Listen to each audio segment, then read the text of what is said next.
Isang magandang hapon po sa inyong lahat mga kababayan at mga mahal po naming taga-subaybay. Ako po si Just Vlog. Breaking news tayo mga kababayan. Meron tayong breaking news.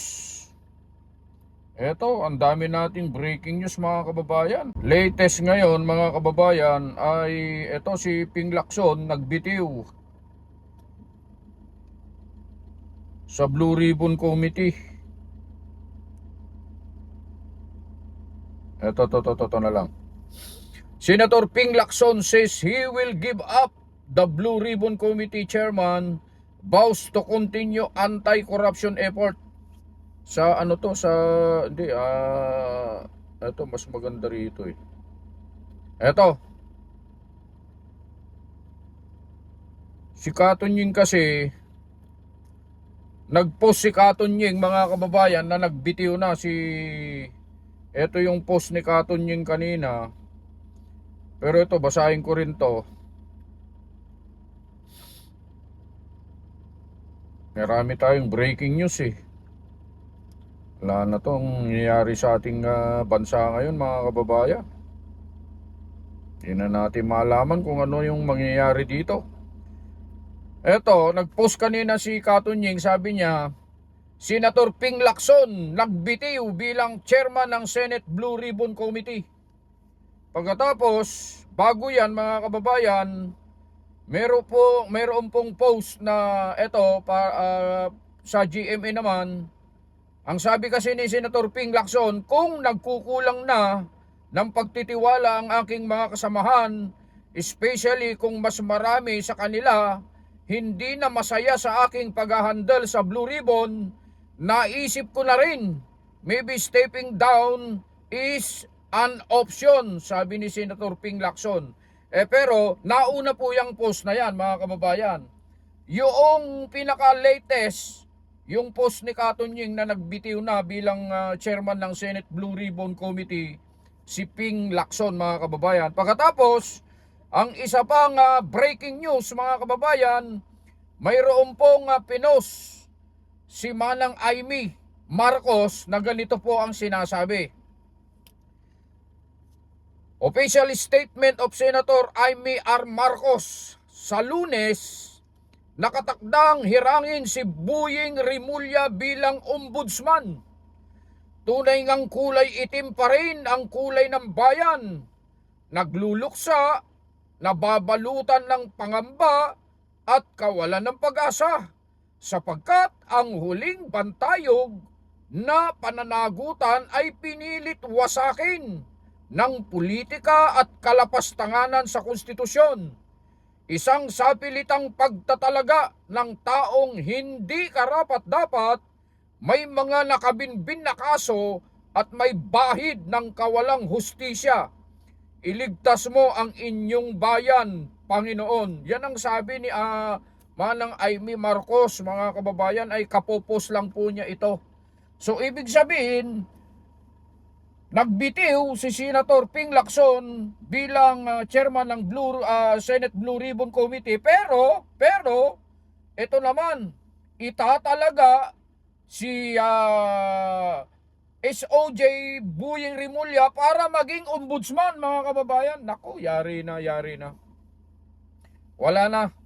Alam nyo ang mga sinasabi ng mga Pilipino ngayon, ito basahin ko yung comment, mga ilan lang. Eto, babasahin ko mismo dito sa comment sa aking pinost ko kasi nirepost ko yung pinost ni Manang Amy. Ito sabi nila, alsamasa na tayo. Yan ang sinasabi ng mga tao ngayon. People of the Philippines. Fuel to people power. Pag nangyari yan, yan ang magiging dahilan ng pagbaba ni Junior, sabi rito. Sa Malacanang, pin this comment, balikan nyo in 3 weeks pag si Boying nga ang hihirangin. Matindi itong comment na to. Umpisa na ng panggigipit sa mga Duterte. Sabi naman ng isang nag-comment dito, walastik talaga, yari na Pinas. Si Boying na may madaming kaso, di lalo na manggipit yan sa Duterte. Anak nga anak nga niya nahulihan ng pinagbabawal na damo, dinakulong. Totoo naman yun mga kababayan, naabsuelto yung anak niya. Ito ngayon ang mga nag-iinit, mga nagbabagang mga balita. Ito pa, dito naman tayo sa Net25. Ito'y kapopost lang niya 1 hour ago.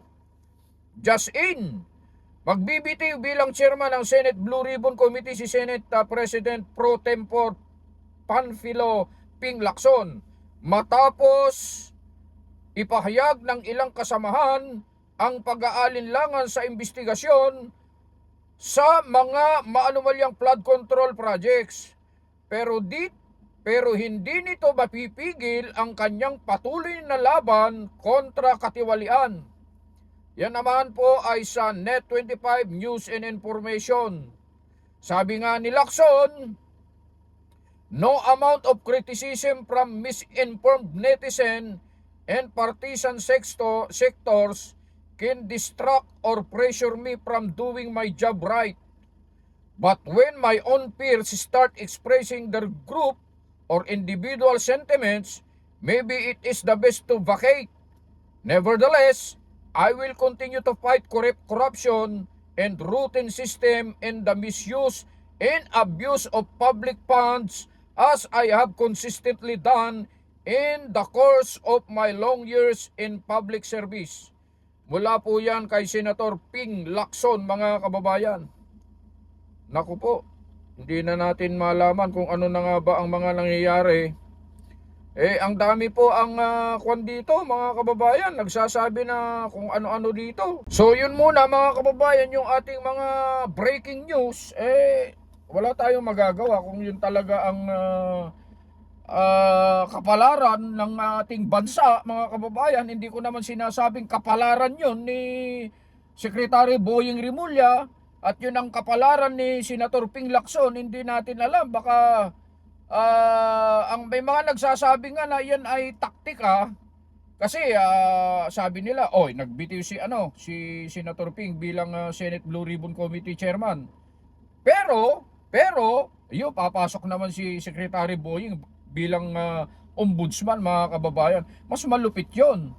Kaya nga ang dami pong umaangal dahil sa ang dami pong kung napanood ninyo yung mga nakaraan nating content mga kababayan, hindi po ba't may mga isinampang kaso at tinutulan pa, mayroon pang panunumpa, mayroon pang pagtutol na may panunumpa si Senator Rodante Marcoleta tungkol sa pagiging ombudsman ni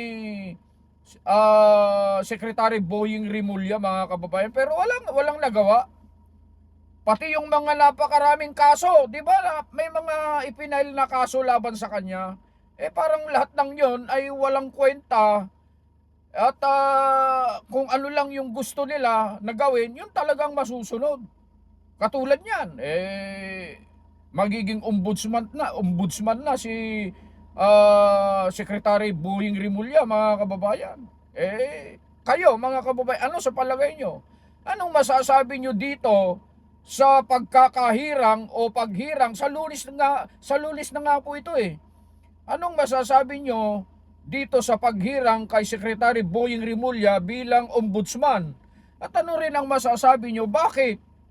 Ano sa palagay nyo dahilan bakit nagbitiw si Senator Ping Lacson bilang chairman ng Blue Ribbon Committee? Kasi may mga sinasabi siyang dahilan na wala na daw tiwala sa kanya yung kanyang mga kasamahan sa paghawak ng Blue Ribbon Committee Chairman. Kaya ang pinakamabuti sabi niya bakante at iwanan niya ang pagiging Senate Blue Ribbon Committee Chairman mga kababayan. Hanggang doon lamang ang aming maibabahagi mga kababayan.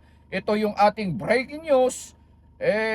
Ako po ay bumabati na lang sa inyo. Ano man ang inyong ginagawa, saan man kayo naroroon mga kababayan Luzon, Visayas at Mindanao, at sa lahat ng ating mga kababayan dyan sa abroad, mga kapatid na nanonood po sa amin, nakasuporta, nakasubaybay, magandang araw po sa inyong lahat.